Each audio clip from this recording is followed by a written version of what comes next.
In the skies around the town of Falkirk over the last couple of years, around 800 UFOs have been sighted. It's a phenomenon which has reached such proportions that anxious locals have called a public meeting. They want to know the truth. What's behind the sudden upsurge? There was a cloud in the sky, pretty low down, and there were large revolving lights. Tended to sort of flare up and then dull down again, as if a light was turning towards me and then turning away again. Suddenly it started to move away, not very quickly, and then suddenly collapsed in on itself and disappeared. The fact remains, however, that UFOs are real. Of that there is no question, but it is what they are or represent that is the question. It would be totally foolish of mankind to sweep under the carpet all these UFO reports. Hundreds of people have phoned me regarding strange sightings in the sky. I know these people personally. I mean, they're not going to make stories out like this. I mean, they've actually faced a lot of ridicule, and they've showed a lot of great courage coming forward and stating that they've seen something which nobody can define and nobody can give an answer for. Most sightings have been close by Falkirk in Bonnybridge. Once occupied by Romans, later known for its iron foundries, Bonnybridge now has a bizarre new claim to fame. It's been blitzed by UFOs. Ray and Kathy Prosek were driving along the motorway nearby.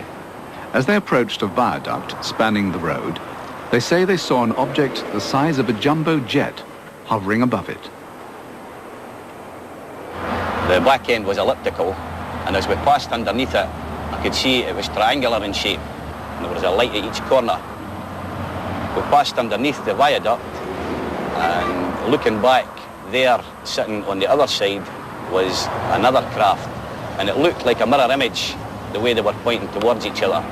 It didn't look like anything I'd ever seen before, so of course you automatically think, you know, UFO. Driving home to neighbouring Larbert, Neil Malcolm says he was followed by a ball of light. I got the fright of my life, really. I knew it wasn't anybody's headlights or anything because it lit up the full interior of the car. He rushed in to tell the rest of the family. As they went to look, Neil's wife Lorraine grabbed her video camera. And I zoomed in and I wasn't sure what I could see. I mean, you know what a helicopter and a plane looked like? It definitely wasn't anything like that. And I had to stop because it disappeared behind the building. Studies of the video have been unable to explain what it shows. Even experts like Malcolm Robinson, who's analysed reports of UFOs for 25 years, are baffled by the wave of sightings. We check with airports, we also check with the local police. And then you also check with meteorological stations to see any flights of weather balloons, etc. Some reports are misidentifications, obviously, of aircraft and the like, but this leaves us with a small residue which is highly unusual and which demand investigation. But the most puzzling UFO case in the area must be the one which happened in these woods near Livingston. It's a case that the police came to treat officially as assault by person or persons unknown. It happened to a forestry worker, Bob Taylor, who was out on patrol checking for stray sheep in the forest. It was a routine task, one he'd done countless times over the years he'd worked there. As usual, there were no sheep, but as he rounded a corner, he discovered something else. What the?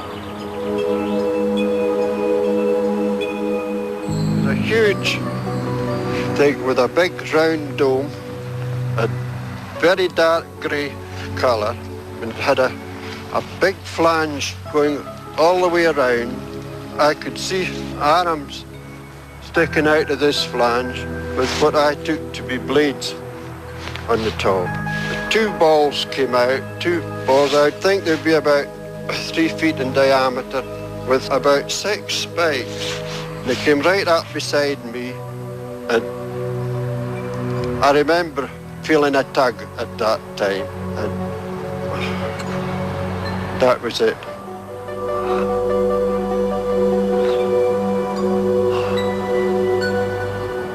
Bob Taylor can't remember exactly what followed, The next thing he does remember is lying on the ground, dazed and bleeding.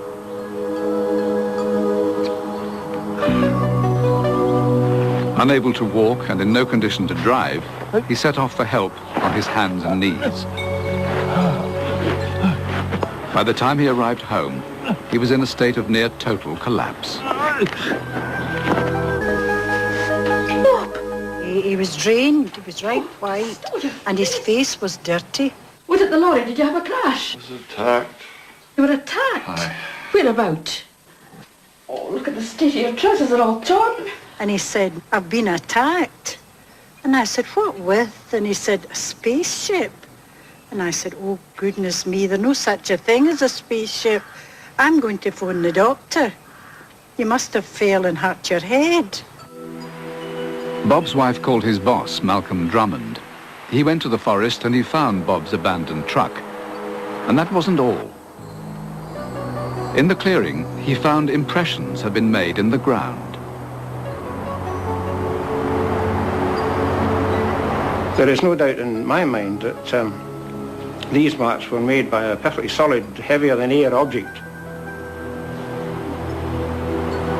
They had been made by some machine which had come vertically downwards. I think there's no doubt about that. The area was fenced off and police began an intensive search. They found nothing.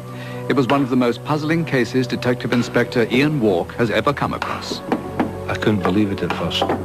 The ground was soft, and there were no signs of the tracks having come from somewhere or having went anywhere. They just seemed to have arrived.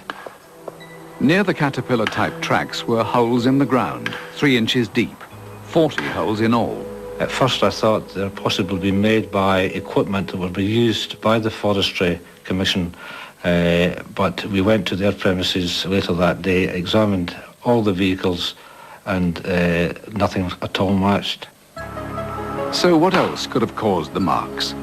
One theory begins with the laying of water pipes in the forest and goes on to explain what Bob Taylor saw, a theory developed by science writer Stuart Campbell. He thought he saw a spacecraft, because that was the only logical explanation to him, sitting in a clearing, but it was a magnified image, in my opinion, of a planet millions of miles away. But what about Bob's injuries? The theory continues that the sight of the mirage triggered an epileptic fit. It caused him to be paralysed. He couldn't speak, and of course he was unable to walk. These are symptoms of that. Was it in the forest? But Bob hadn't suffered from epilepsy before, and those who know him have no reason to doubt him. Bob Taylor was a straightforward forester who had worked here for many years. He had no illusions of any kind, and he's not the sort of chap who would have invented a story like this. Then there were the rips in the trousers Bob Taylor was wearing. Rips, he claims, were made by probes from the UFO. The trousers were sent to the police laboratories to be put under the scrutiny of forensic expert Lester Knibb. There was 2 sets of damage predominantly, close enough to be considered symmetrical. It's obviously been caused by a lifting action. It's not the sort of action that's caused by a fall. The tear would normally be down the trousers.